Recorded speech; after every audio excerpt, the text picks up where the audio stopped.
বাংলাদেশের ইতিহাসে কখনো না ভোট হারেনি। বাংলাদেশের আগে যে 3টি নির্বাচন হয়েছে, গণভোট হয়েছে, 3টি গণভোটে বিপুল ভোটে হ্যাঁ ভোট পাশ করেছে।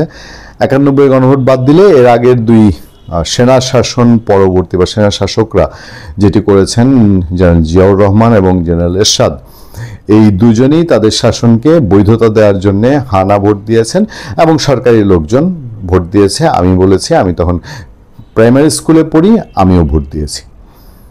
প্রাইমারি স্কুলে পড়েও আমি ভোট দিয়েছি, কারণ সরকারি লোকজন ভোট দেয় না। গতকাল তারেক আসলো না, আপনারা যাকে আম তারেক ডাকেন, আমি আপত্তি নিয়ে ডাকি না, যে তারেকও মেনে নেয়। সেই তারেক কি বলছে যে ঢাকার মানুষ পঞ্চগড় যাবে গণভোটে হানা ভোট দিতে, আর চিটাগাংয়ের মানুষ তার গ্রামের বাড়ি যাবে, যে লোকটা চিটাগাংয়ে চাকরি করে, হানা ভোট দিতে যাবে না।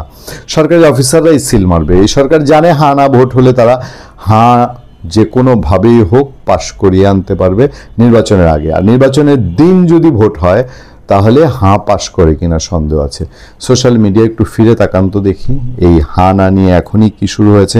ভোট নভেম্বরে না জাতীয় নির্বাচনের দিন যদি হয় সেটা ভিন্ন কথা, কিন্তু সোশ্যাল মিডিয়া অলরেডি তোলপাড়, মানুষজন ক্যাম্পেইন শুরু করেছে। এই বাংলাদেশে জুলাই সনদের আসলে কোনো অবস্থান নেই, এটা মানুষের মনে কোনো আঁচ ফেলতে পারে নাই। এই সরকারি যারা অত্যন্ত ঘনিষ্ঠভাজন পত্রিকা যুগান্তর সবসময় সহযোগিতা করছে পজিটিভলি। যুগান্তরের খবরে বলা হচ্ছে, আপনারা সোশ্যাল মিডিয়ায় তো দেখছেনই, হানা পোস্টে সরগরম সামাজিক যোগাযোগ মাধ্যম ফেসবুক। গণভোটের পক্ষে বিপক্ষে নতুন প্রচারণা শুরু হয়েছে। নিউজ ফিড জুড়ে ভেসে বেড়াচ্ছে হানা পোস্টের প্রতিযোগিতা। বৃহস্পতিবার রাতে 12টার দিকে শুরু হওয়া বেশিরভাগ পোস্টই এ ধরনের ছবি প্রকাশের কোনো কারণ উল্লেখ করা নেই। আমি দেখতে পাচ্ছি আমার সামনে একটি পোস্ট আছে, সেই পোস্টে নার পক্ষে ক্যাম্পিং, এবং নার পক্ষে ক্যাম্পিং মানে জ্যানতেন ক্যাম্পিং না। নার পক্ষে বলা হচ্ছে যে স্বাধীনতা, সার্বভৌমত্ব এবং বাংলাদেশের স্বাধীনতা রক্ষার প্রয়োজনে যেন আপনার নাতে ভোট দেওয়া হয়। এবং এটা যে অলরেডি বাংলাদেশের মানুষের ইমোশনকে টাচ করে গেছে, জামাত এটা বুঝে ফেলেছে, এনসিপি বুঝে ফেলেছে যে নিরপেক্ষ গণভোট হলেই বাংলাদেশ ইতিহাস স্থাপন হতে পারে, না পাশ করে যেতে পারে।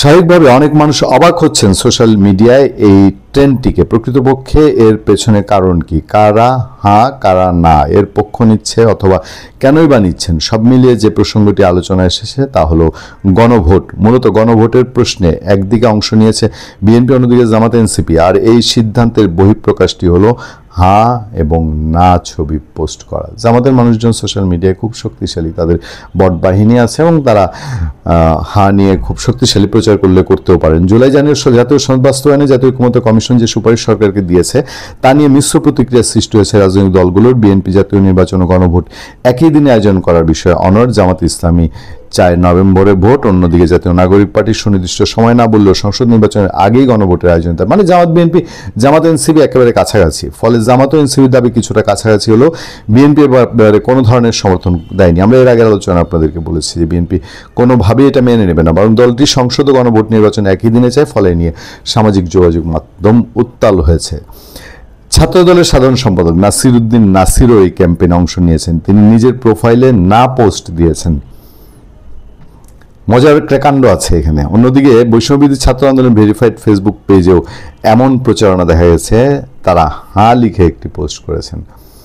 বিএনপির লোকজন, বিএনপির তৃণমূল, বিএনপির হাইকমান্ড মনে করলেও বিএনপির তৃণমূল ভোটে যাবে এটা বিশ্বাস করতে কষ্ট হয়। এবং খেলাটা এখানেই হবে। ওই যে নাসিরউদ্দিন পাটোয়ারি বলেছে না, বিএনপি কাবিন করে ফেলেছে, সাইন করে ফেলেছে, তার আর কিছু না বলার নাই।